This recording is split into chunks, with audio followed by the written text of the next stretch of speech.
Here we are again, folks. This is Brother Peter with tidbits from the Word. Chapter 3 of 1 Peter is one of the most difficult of all chapters in the Bible to bring forth to a lady, to a woman, to a married woman. This is I've got commentary after commentary after commentary. After sitting here and reviewing many commentaries and looking at them, every man and that woman, boy or girl that has written a commentary on this chapter have immediately hostile or adverse feelings of people today do because of where we've come since the beginning of, let's put it this way, of just the United States of America, just a small period of time. Now the Bible's thousands of years old. And back in Bible days, women were submissive in a different way than today. And when I just set a fire.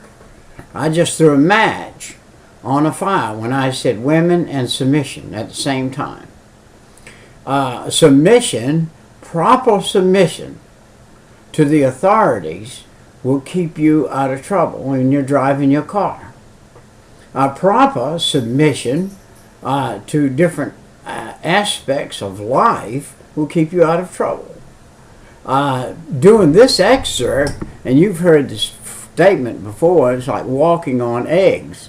This is like walking on fresh eggs. Open a dozen eggs and step on them and not break any of them. This is when he says, likewise, ye wives. Now he just got done in chapter 2 saying to the men, be and wife, of course women too, but men mainly, he was saying in chapter 2, you be subjective to God, you be subjective to the administration out here that says you have to pay your taxes. Pay them. It says you have to obey the speed limit. Obey it. That says you need to be courteous. Be courteous. It says you need to be kind. Be kind. You need to be thoughtful. Be thoughtful. And he's reiterating everything that he said to the man over here, the man and Christ. He's saying over here to a wife. It's a woman that is now a wife. She has become a wife. She has left her mother and father, and she has married a man. Now he's saying to this wife, be subject to your own husbands. Now you don't have to, ladies, follow any other man's command other than your husband as far as the home goes. Now if you have a preacher standing in a pulpit and he's telling you, ladies, that you need to be chaste, you need to be kind, you need to be this, you need to be that, and he's talking to a whole congregation. He's not just talking to ladies. He's saying all of you need to be chaste, all of you need to be kind, all of you need to be. And this is in the worldly sense. Bringing it back, though, to what we're talking about here in these first few verses, 6 verses, or 7 verses, of chapter 3, he is directly talking to wives. And what he's saying when he says submit, he's saying obey the desires of your husband for your life. If your husband marries you, you're a young lady, he goes to work. This day and age, women go to work too.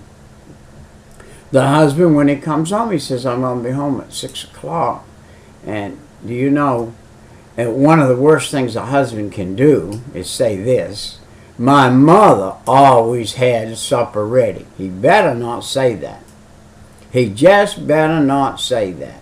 Because this wife is not his mother. And he need not treat her like his mother. He needs to treat her like his new wife. Now what he needs to say to the wife somehow, some way, some shape, some form, could we have tonight, could we lay out a deal tonight where we can have a hamburger and potato chips tonight? And I'm going to be home about 6 o'clock or so. I'm going to be hungry as a dog been hunting all day. And so he's given her an incentive that he would like hamburger and chips, and he would like it when he gets home from work. And a lot of it because he's going to be hungry. Now, the wife's thing in submission is to that own husband, to her husband, not to anybody else. She's going to make these hamburgers and these French fries or chips for him in obedience to his desire. And therefore, he is going to see her conversation. Not what she says with her mouth, but her conversation is what she does. Now, the presentation of the whole matter for the wife is to be presentable. I have seen, and you have seen, and we have seen a woman meet her husband in a kind of a haggard sense of the word, hair all messed up, still in a robe. I hadn't even got out of that yet, or whatever. Now, it's not wrong for you to present yourself appealing to your husband when he comes home. You were appealing to him as much as possible before you married him.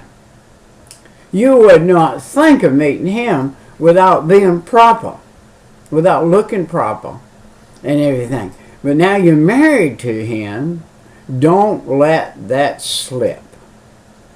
Keep your conversation. That's your bodily action that you had for him that caused him to want to marry you.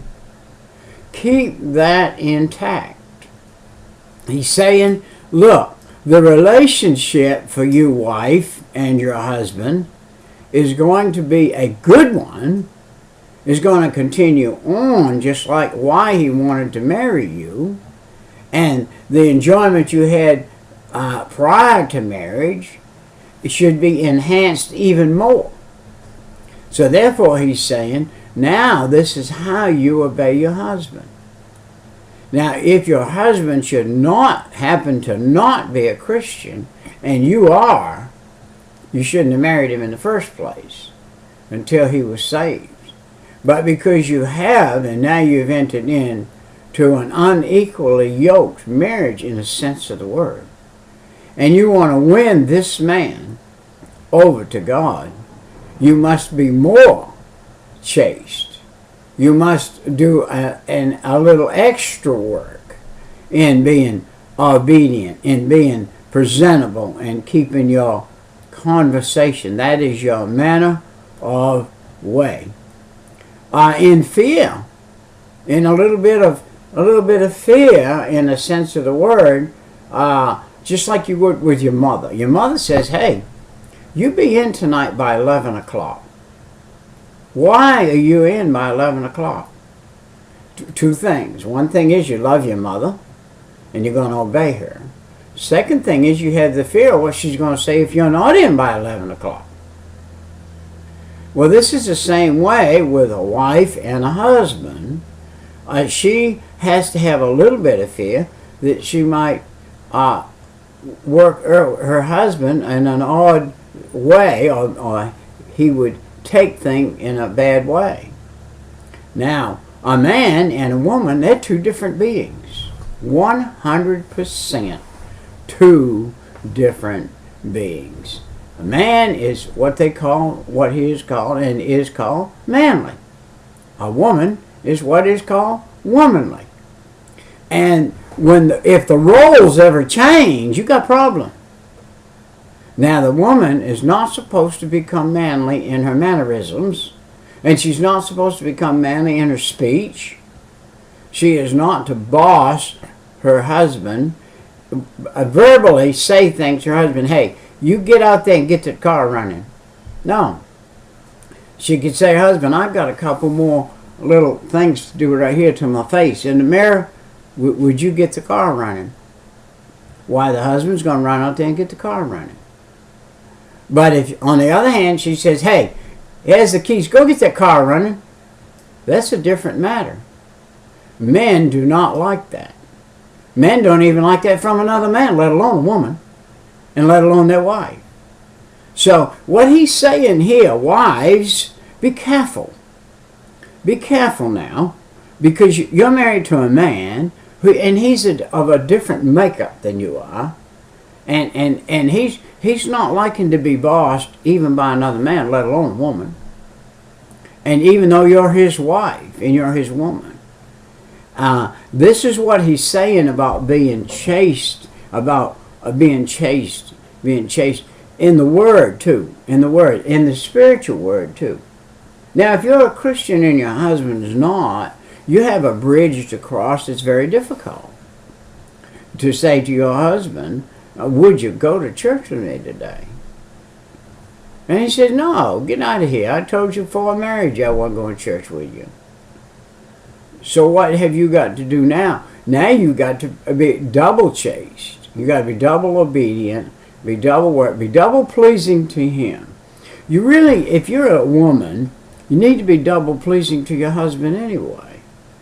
God put the desire of a man to have a woman. And that desire, when he has that woman, you are his diamond ring. He gives you a diamond ring to put on your finger. But you are his diamond ring. And he wants to wear you as his diamond ring. He wants to hug you when he comes in the door. And he wants to kiss you. And he wants to love on you, son. And men are prompt and impromptu. and they're different in a way. But you can prepare for that. Now Peter's trying to give a lesson to the wives without making them mad by saying, be in subjection to your husband. If the love relationship is right, you will not mind being in subjection with your husband.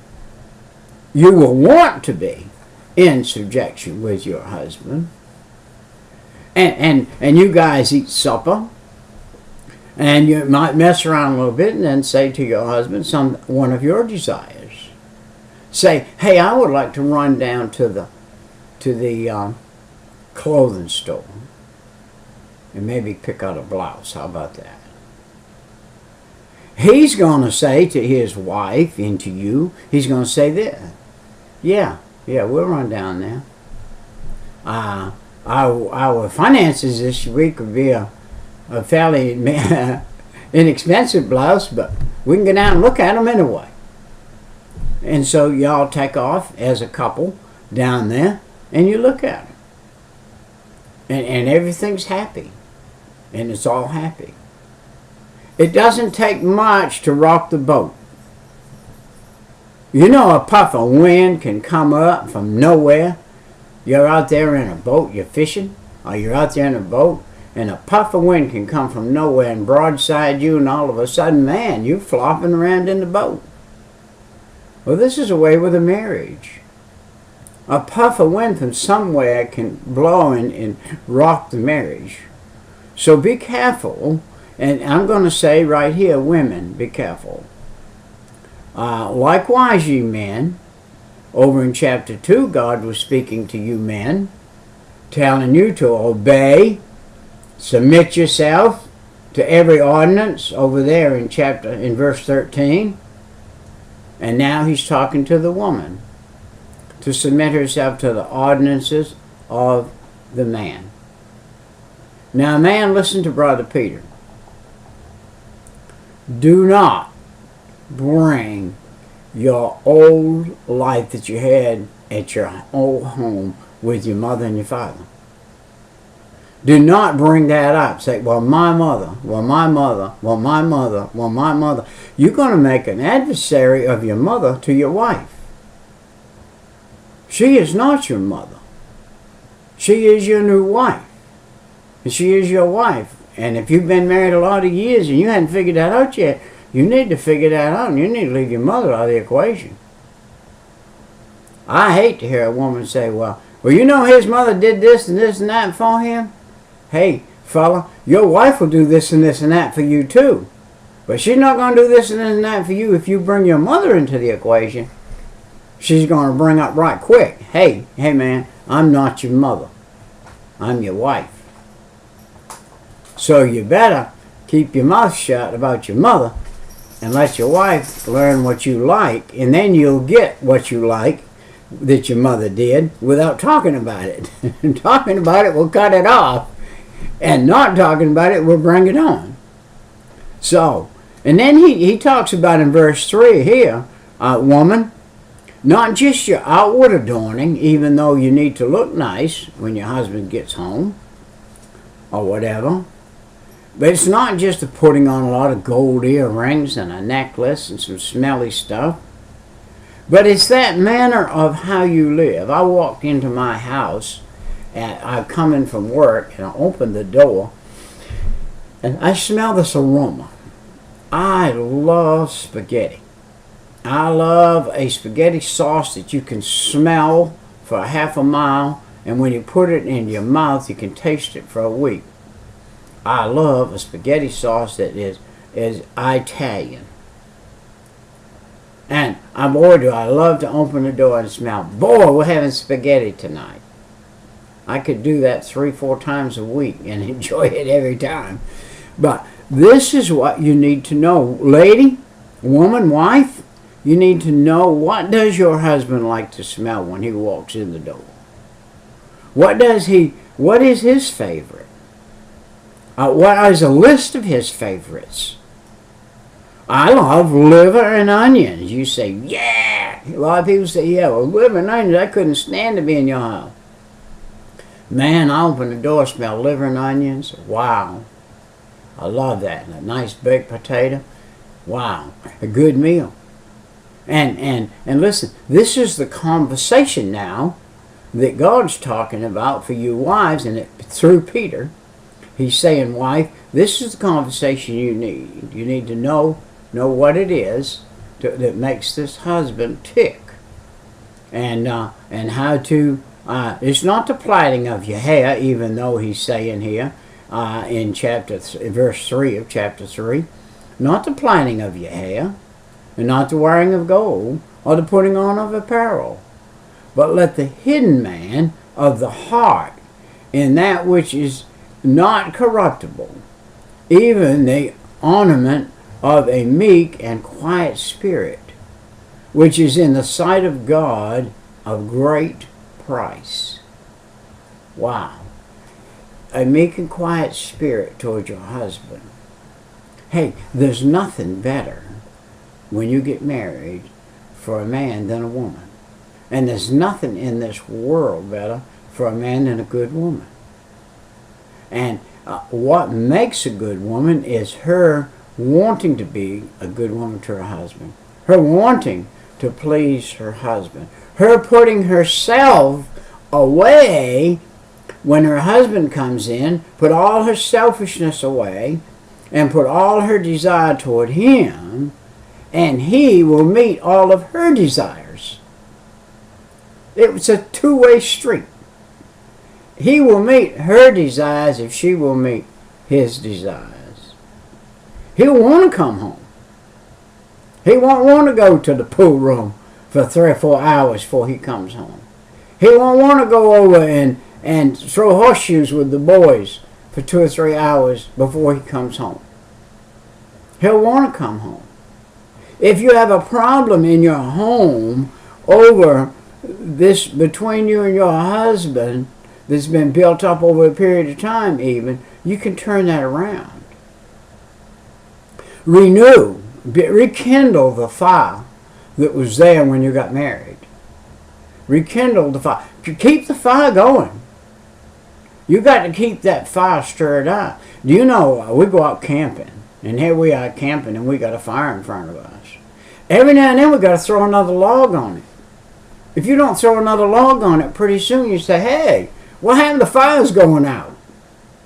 Then you got to blow on the embers and get some little stuff and put it on there and get it all built back up again. If you have a marriage right now that is in a stale place or whatever. Here's a man right here, Peter, who was a married man, telling you some things that he knows. And he knows about the woman of the house. And look, verse 5. After this manner, in the old time, the holy women also, who trusted in God, adorned themselves, being in subjection to their own husbands. They didn't wear jewelry. They didn't wear gold. And they didn't adorn themselves physically. They adorned themselves by their subjection to their husband. They waited on him when he came in. They waited on him. They waited for him to come. And while they were waiting for him to come, they took the old sweep broom and swept the dirt floor. Or the floor. And they garnished the house. And they hung a little greenery around the house. And when he came in, he could still smell the freshness that he smelt outdoors. Anew and afresh. And he could smell a little bit of something that a woman would wear or have that was a little different than the outdoors, that would trigger him in a different way to make him happy to be home. The aroma of a meal cooking. And some things other than that. Even Sarah obeyed Abraham, calling him Lord, whose daughters are ye, as long as you do well and are not afraid with any amazement. Do well. It's a self-sacrificing life between a man and a woman to live together in a home as a husband and a wife. This is a great chapter, talking about Christian relationship between a husband and a wife. I can open my window any day of the week, and in my little village where I live, I can hear contention.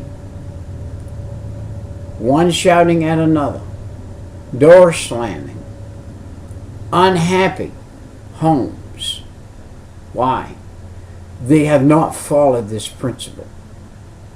This principle is here, is husbands, and he talked over here about husbands, yield yourself to your wife, just like you expect your wife to yield herself to you. Your respect to your wife needs to be mutual. You and your wife have to have mutual. I can show you old couples.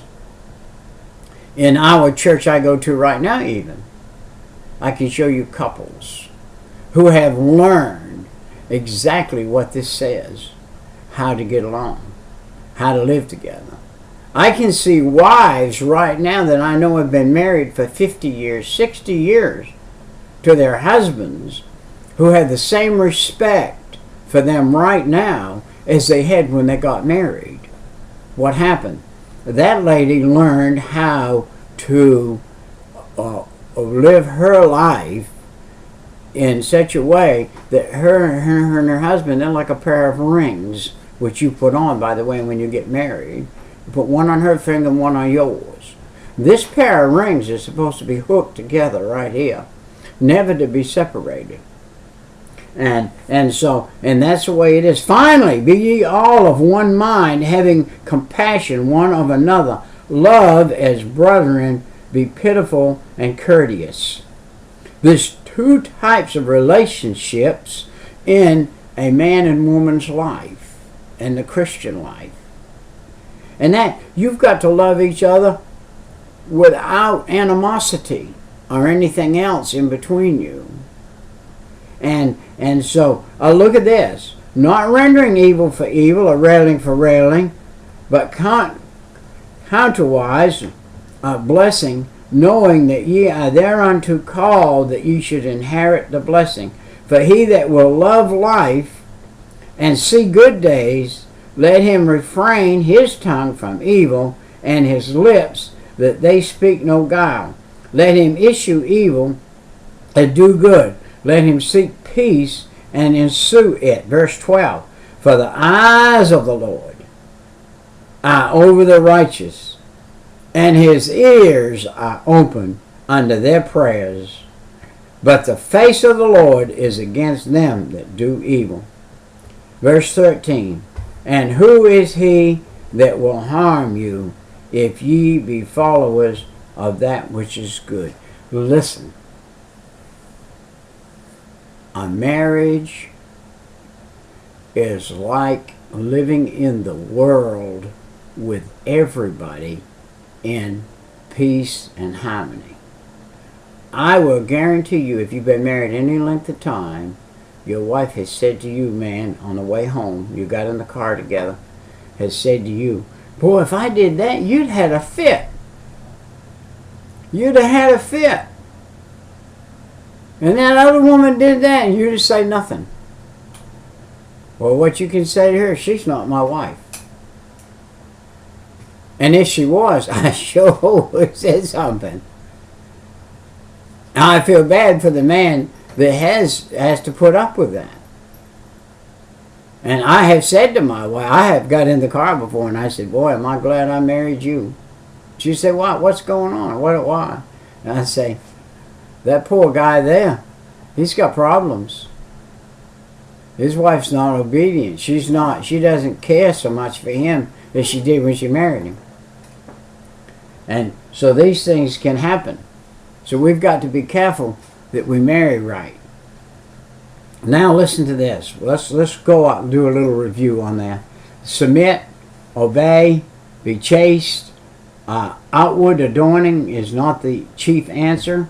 Let the inner person, that's the inner person, the love that comes from the inside of you, show your trust in God, verse 5. Do well, verse 6. Live faithful to the husband that is yours and not nobody else's, verse 6. These are only the duties of a wife. There are 8 things which he mentioned here of a wife, and this was the 8 things that he mentioned was to be in those submitting, obeying, having, being chaste, outward adorning, inward adorning, trusting in God, doing well, living faithful, and these 8 things he put out here are for us. Now, husbands, he said, will not hear preaching of the gospel, they will hear the preaching of the chaste behavior of the wife. Listen to that, woman. You are your husband's preacher. At home, at outside, anywhere. You are your husband's preacher. If he's not a saved man, you're his preacher. You are going to show him by your mannerisms of life exactly how, with your chaste behavior of the wife. The conversation, which is meaning the conduct or the manner. By the way, many places in the Bible talks about the conversation of a man, and what he's talking about is his manner of life, his way of life. He said, people will know you by your conversation. People around here know me, and the thieves know me too. They know when I'm going to leave Wednesday night and go to church. They know I'm going to leave Sunday and go to church. They can come pilfer my yard or drive up in here while I'm at church. They know I'm going to be gone. But other people, my neighbors, they know I'm going to church. The police see me on Sunday morning. They say, there goes Pete to church. Every Sunday morning, they out there talking by the police station, and we go by and wave, going to church. And Wednesday, going to church. Wednesday, coming home from church. Thursday night, coming home from Bible school. We're in a college school, Christian Bible school. We go on Thursday night. Everybody knows Thursday night, there goes Pete back up there again. He lives 30 miles from the church. He drives 30 miles 3-4 times on Sunday. He drives 30 miles twice on Wednesday. He drives 30 miles or twice on Thursday. He's either crazy or he loves the Lord, one or the other. So, what it is going out of the way is what I'm saying. Wives and husbands, go out of the way for each other. Go out of the way for each other. Chapter 3, the beginning of chapter 3, and the whole chapter really is about being happy. Verse 14 said, if you suffer for righteousness' sake, happy are ye, and be not afraid of the terror, neither trouble. But sanctify the Lord God in your heart, and be ready always to give an answer to every man that asketh you a reason for the hope that is in you with meekness and fear, having a good conscience, that whereas they speak evil of you as of evildoers, they may be ashamed that falsely accuse you of good conversation in Christ. Hey, you will be mocked sometime for good conversation. And we've got to go. Our time is up. We'll see you next time. Bye-bye.